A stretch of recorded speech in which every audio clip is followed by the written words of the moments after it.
Myanmar நாட்டுல Rohingya இன முஸ்லிம்களுக்கு குடியுரிமை மறுக்கப்பட்டு அவங்க நாடற்றவங்களா இன்னைக்கு ஆக்கப்பட்டிருக்கிறாங்க. இதனால அவங்க பல நாடுகளுக்கு அடைக்கலம் தேடி அலையிற நிலை இருக்கு. சொந்த நாட்டுல இருந்தும் அவங்க குடியேற முயற்சிக்கிற நாட்டுல இருந்தும் அவங்க துரத்தி அடிக்கப்படுறாங்க. இது அவங்க நிலைய இன்னும் சிக்கலா ஆக்கியிருக்கு. ரோஹிங்கியா முஸ்லிம்கள் யாரு, அவங்களோட வரலாற்று பின்புலம் என்ன, அவங்க இந்த நிலைக்கு ஆட்பட காரணம் என்ன அப்படிங்கறதெல்லாம் தான் இந்த வீடியோல நாம பார்க்க போறோம். மியான்மர் நாட்டில் உள்ள ஒரு இனச்சிறுபான்மையினர் தான் ரோஹிங்கியாக்கள். அந்த நாட்டில் புத்த மதத்தை சேர்ந்தவங்க பெரும்பான்மையா வசிக்கிறாங்க. 2017 வருஷம் அங்க உள்ள ரக்கைன் மாநிலத்துல ரோஹிங்கியா முஸ்லிம்களுக்கு எதிரான மிகப்பெரிய வன்முறை அரங்கேற்றப்பட்டுச்சு. அதுல அந்த நாட்டு இராணுவத்தினரும் பௌத்த இனவாதிகளும் பல்வேறு அட்டூழியங்களை இழைச்சாங்க. இதனால ரோஹிங்கியா முஸ்லிம்கள் வங்கதேசம் நோக்கி தள்ளப்பட்டாங்க. அந்த சமயத்துல அந்த மக்களோட கிராமங்கள் அழித்தொழிக்கப்பட்டுச்சு. சுமார் 10,000 பொதுமக்கள் ஈவிரக்கம் இல்லாம கொல்லப்பட்டாங்க. ஏராளமான சிறுமிகளும் பெண்களும் பாலியல் வன்முறைகளுக்கு இலக்கானாங்க. இந்த நிகழ்வை ஐநா சபை இன சுத்திகரிப்புக்கு ஒரு சிறந்த உதாரணம்னு சொல்லியிருக்கு. இது சம்பந்தமா விசாரணை செஞ்ச ஐநா அதிகாரிகள் மியான்மரோட ராணுவ நடவடிக்கைகள் இனப்படுகொலையை நிகழ்த்துற நோக்கத்துல முன்னெடுக்கப்பட்டதா சொன்னாங்க. அத்தோட தேச இறையாண்மை அப்படிங்கிறது மனித குலத்துக்கு எதிரான குற்றங்கள்ல ஈடுபடுறதுக்கு, இனப்படுகொலையை நிகழ்த்துறதுக்கெல்லாம் ஒரு லைசன்ஸ் ஆகிடாதுன்னு சொன்னாங்க. ஆனா இத அப்போ மியான்மர் அரசு முற்றிலுமா மறுத்தாங்க. தப்பான குற்றச்சாட்டுகள்னு சொன்னாங்க. காவல்துறை மேல ஆயுத குழுவினர் நடத்தின தாக்குதலை தடுக்கிற ஒரு ஆபரேஷன் இதுன்னு மியான்மர் விளக்கம் கொடுத்தாங்க. அப்போ அந்த நாட்டோட டிஃபேக்டோ லீடரா இருந்த ஆங் சாங் சூக்கி இந்த இனப்படுகொலை குற்றச்சாட்டு போலியானதுன்னு சொன்னாங்க. அத்தோட 2019 வருஷம் மியான்மர் ராணுவத்தோட செயல்பாடுகளை ஐசிஜேன்னு சொல்லப்படுற இன்டர்நேஷனல் கோர்ட் ஆஃப் ஜஸ்டிஸ்ல அவங்க நியாயப்படுத்தினாங்க. இந்த அம்மா அமைதிக்கான நோபல் பரிசு வாங்கினவங்கன்னு உங்களுக்கு தெரிஞ்சிருக்கலாம். 2021 இவங்களோட அரச ராணுவம் கவிழ்த்துருச்சு. இன்னைக்கு அங்க ராணுவ ஆட்சி தான் போய்கிட்டு இருக்கு. இவங்க சிறையில இருக்கிறாங்க. இப்போ நாடு ஸ்தம்பிச்சு போய் இன்னைக்கு வரைக்கும் வன்முறைகளும் மனித உரிமை மீறல்களும் தொடர்ந்துகிட்டு இருக்கு.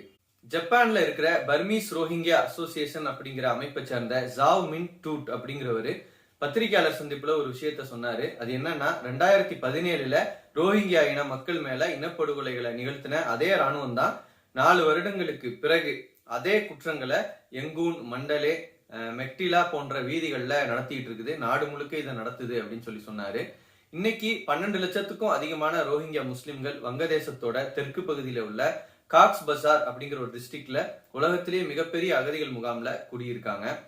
அங்க அவங்களுக்கு வறுமை, சுகாதார நிலைகள் மோசமா இருக்கிறதுன்னு ஏகப்பட்ட நெருக்கடிகள் அவங்கள சூழ்ந்திருக்கு. கல்வி, வேலை வாய்ப்புலாம் போதிய அளவு இல்லாத நிலையில அவங்க வாழ்ந்துகிட்டு இருக்காங்க. இது போக வங்கதேசத்திலையும் சரி, இந்தியாலையும் கூட பல முறை ரோஹிங்கியா அகதி முகாம்கள் தீக்கிரையாக்கப்பட்டிருக்கு. இதனால பலர் தங்களோட இருப்பிடங்களை இழந்திருக்காங்க. சில சமயம் உயிர்களும் கூட பறிபோயிருக்கு.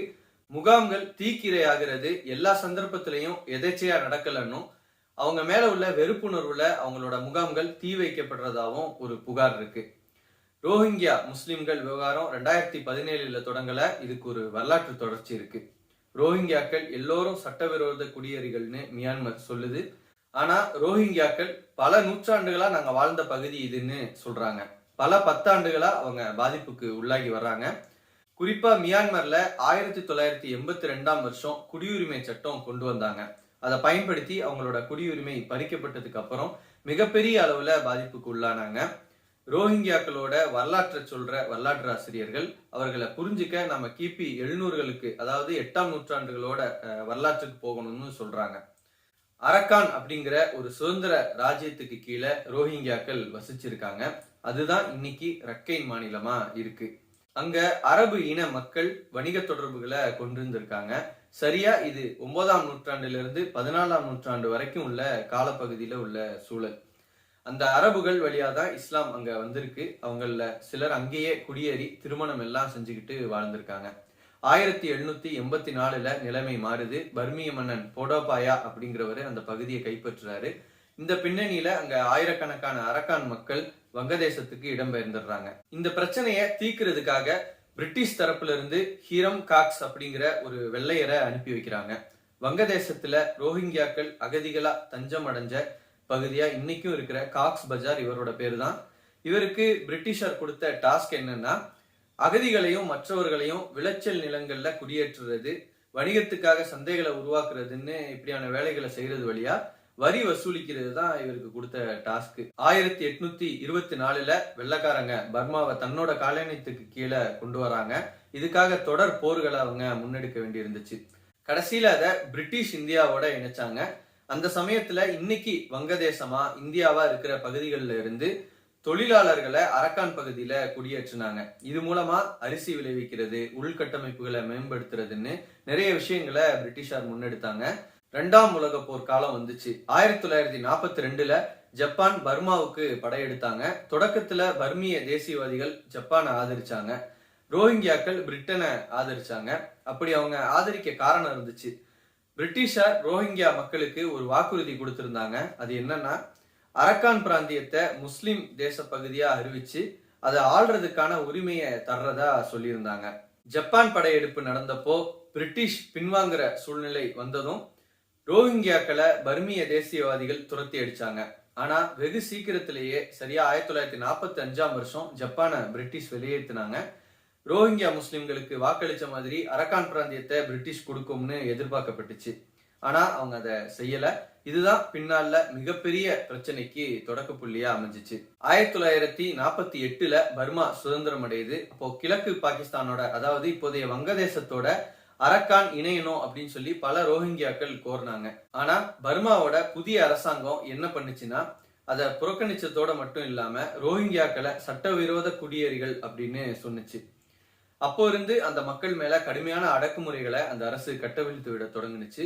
போர் சமயத்துல இடம்பெயர்ந்தவங்களை கூட மறுபடியும் அவங்களோட இடத்துல தங்க அந்த நாடு அனுமதிக்கல. பர்மால இருந்த அவங்களுடைய நிலங்கள், சொத்துகள் முடக்கப்பட்டுச்சு. ரோஹிங்கியாக்கள் புறக்கணிக்கப்பட்டாங்க. அரசாங்க வேலைகள்ல இருந்து அவங்க நீக்கப்பட்டாங்க. அந்த காலி பணியிடங்கள் ரக்கைன் பிராந்தியத்தை சேர்ந்த பௌத்தர்களை கொண்டு நிரப்பப்பட்டுச்சு. இந்த பின்னணியில 1950 வாக்குல சில ரோஹிங்கியாக்கள் ஆயுதம் ஏந்தினாங்க. ஆனா பர்மா அரசு வெகு சீக்கிரத்திலேயே அந்த குழுக்களை அழிச்சிடுச்சு. 1962 நீவின் அப்படிங்கிற ராணுவ தளபதி தலைமையில இருந்த பர்மா சோசியலிஸ்ட் புரோகிராம் பார்ட்டி பர்மால ராணுவ ஆட்சியை கொண்டு வந்துச்சு. அந்த அரசு இன்னும் படுமோசமா ரோஹிங்கியாக்களை நடத்துனுச்சு.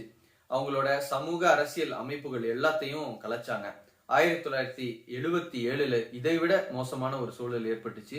ஆபரேஷன் நாகாமின், ஆபரேஷன் டிராகன் கிங் அப்படிங்கிற பெயர்ல வெளிநாட்டினரை விரட்டுறோம் அப்படிங்கிற பேர்ல ராணுவத்தினர் ரோஹிங்கியாக்களை வேட்டையாடினாங்க. ஏராளமானவங்க கொல்லப்பட்டாங்க. பெண்கள் பாலியல் வல்லுறவுக்கு இலக்கானாங்க. 2 லட்சம் பேர் வங்கதேசத்துக்கு தப்பி ஓடுனாங்க.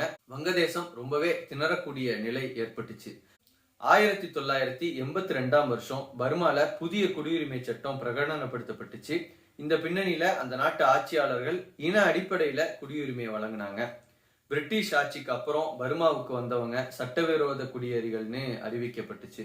1824 அரக்கான் பிராந்தியத்துல வாழ்ந்ததுக்கு ஆதாரம் இருக்கிறவங்க தான் குடியுரிமை கிடைக்கும் அப்படிங்கிற மாதிரி சொன்னாங்க. இதனால கிட்டத்தட்ட எல்லா ரோஹிங்கியாக்களும் நாடற்றவங்களா ஆனாங்க. இதை தொடர்ந்து அவங்க மேல சட்டப்பூர்வ ஒடுக்குமுறை கட்டவிழ்த்து விடப்பட்டுச்சு. 1991 பர்மா ராணுவத்தோட அட்டூழியத்தை தாங்க முடியாம 2.5 லட்சம் ரோஹிங்கியாக்கள் வங்கதேசத்துக்கு போனாங்க அகதிகளா. அதுக்கப்புறம் ஒரு ஒப்பந்தம் அடிப்படையில மறுபடியும் சில ரோஹிங்கியாக்கள் பர்மாவுக்கு திரும்பினாங்க. ஆனா அது வெகு சிலர் தான். 2011 பர்மால ராணுவ ஆட்சி முடிவுக்கு வந்து தேர்தல் வழியா ஆட்சி அமைக்கப்பட்டுச்சு. அப்பவும் ரோஹிங்கியாக்களோட நிலைமை சீராகல. கடைசியில 2017 ராணுவமும் பௌத்த இனவாதிகளும் நடத்தின வன்முறை வெறியாட்டம் ஒட்டுமொத்த ரோஹிங்கியாக்களையும் இன அழிப்பு செய்யற நடவடிக்கையா அமைஞ்சிச்சு. பல கிராமங்கள் முற்றிலுமா அழிக்கப்பட்டுச்சு. இன்னைக்கு வங்கதேசம் மட்டும் இல்லாம மலேசியா, இந்தியா, தாய்லாந்து, இந்தோனேஷியான்னு பல நாடுகள்ல ரோஹிங்கியா முஸ்லிம்கள் அகதிகளா வாழ்றாங்க. இதுக்காக அவங்க இப்பவும் படகுல பயணம் பண்றது மாதிரி உயிரை பணைய வச்சு மற்ற நாடுகளுக்கு தப்பிச்சு போயிட்டு தான் இருக்கிறாங்க. இந்த பயணத்துல பலர் தன் உயிரையும் கூட விற்றுக்கிறாங்க. ஒரு நாட்டுல குடியுரிமை கூட இல்லாம அகதிகளா வாழ்றது ரொம்பவே சிரமமான ஒரு விஷயம். அந்தந்த நாட்டு அரசாங்கங்கள், உளவுத்துறைகள், இது போக குடியேற்றத்துக்கு எதிராக ஒவ்வொரு நாட்டிலையும் செயல்படக்கூடிய அமைப்புகள்னு பல திசையில இருந்து அவங்க நெருக்கடிகளை எதிர்கொள்ள வேண்டியிருக்கும். ரோஹிங்கியா மக்கள் மியான்மருக்கே திரும்பி போய் அந்நாட்டு குடிமக்களா வாழ்க்கையை தொடரணுங்கிறது தான் அவங்களுடைய எதிர்பார்ப்பா இருக்குது. வங்கதேச அரசும் கூட அதை தான் விரும்புது. ஆனா அவங்க அங்க அந்த மியான்மர் திரும்புறதுக்கு ஏதுவா அந்த நாட்டுடைய தற்போதைய சூழல் இல்லைங்கிறதும், அங்க நிலைமைகள் சீராக்கப்பட்டு ரோஹிங்கியாக்கள் அங்கேயே மறுபடியும் குடியமர்த்தப்படணுங்கிறதும் தான் பலருடைய கோரிக்கையா இருக்கு. இந்த செய்தியை உங்க நண்பர்களுக்கு ஷேர் பண்ணி தெரியப்படுத்துங்க. உங்களுடைய கருத்துக்களை கமெண்ட் செக்ஷன்ல சொல்லுங்க. மற்றொரு வீடியோல சந்திப்போம். நன்றி.